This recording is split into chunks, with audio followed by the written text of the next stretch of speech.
tere jälle, loomevõpsiku sõbrad ja toetajad! Võtame taas ette kirjutamissessioonide logid ja vaatame, mis õnnestus maikuus ära teha. Nagu näha, eesmärke on seatud kõvasti.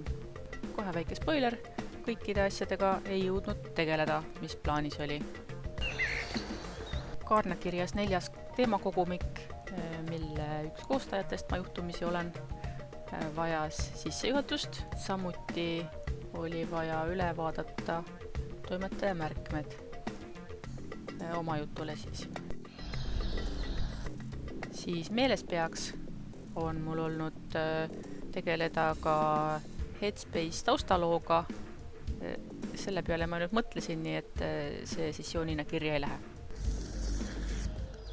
Aga nüüd, mis see suur joru siin on?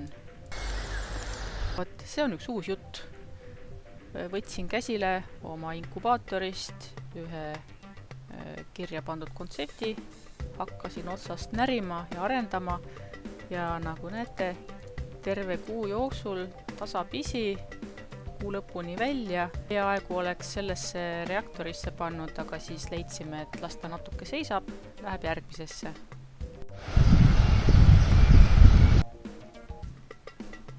Siin on nipet-näpet veel. Ja siis, nagu näha, kui kätte jõuab kuu lõpp, toimub reaktori ülesse panemine.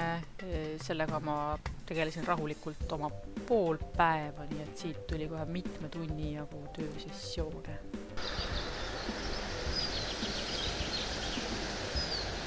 Ja olemegi jõudnud kuu lõppu. Kokku lugesin 35 töist süvenetud tundi. Võrdluses aprilliga, siis aprillis oli 37. Ole sugugi paha, arvestades, kui palju muid tegevusi mais oli. Niisugused olidki kirjutamissessioonid maikuus.